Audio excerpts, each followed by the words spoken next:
Hey guys, today we're going to be doing a tutorial on Historic Mapworks. I've known about the site for quite a while, and I recently did some research using it in the last 2 weeks, and I've found quite a bit of information in my area. So I want to show you guys how it works. So you want to type in historicmapworks.com, and it'll take you to this page here.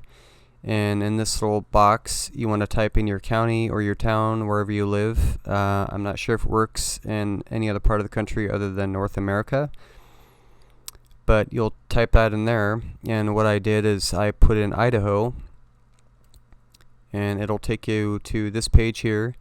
And what I like to do is click on maps.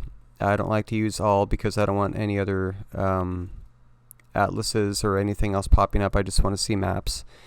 So I came down to the first one I saw, which was Idaho Falls in Bonneville County, Idaho, in 1940s when this map came out.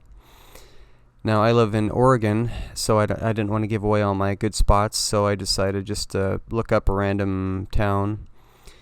So basically that will take you to this page, and what's cool about this is it's a map layover. And you want to click on this here, Historic Earth Free Basic.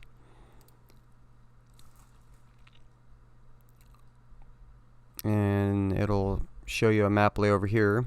And what's cool about this is you can use this little bar here to minimize this and see the town as it is now with the map overlay.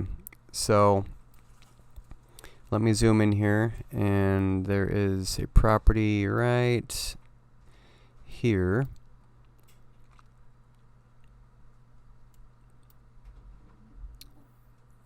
This is kind of a populated area, so I tried to pick something that was a little bit out of the way.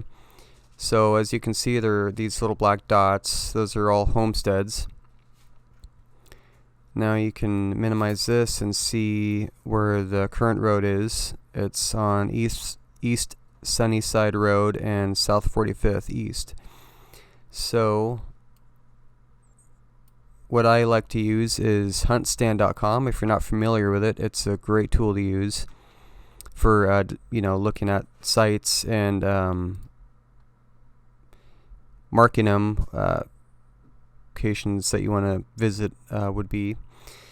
And so here is the East Sunnyside and South 45th intersection here, and you can kind of see that there's a couple homesteads here. I'm not sure if they're the original ones, but so this one here, let's see, who is this? This person here, I went and put their information. You can use this tool right here, add icon, and you could just, I usually like to go to custom, that way you can kind of create your own, and I went ahead and did that with this here, and I put in the person's name who lived there back in the day. Phineas Ball Homestead looks like it says, and I just put a note in there pre-1940, so later on, like say in the springtime, I forget about this location I marked, I can kind of refer back and say, okay, well this came from a 1940 map. And so that's about it. I just kind of want to share that with you guys, and it's a pretty helpful tool. It really helped me out a lot. So anyway, that's it guys. I hope you enjoyed that quick tutorial, and I will see you on the next episode.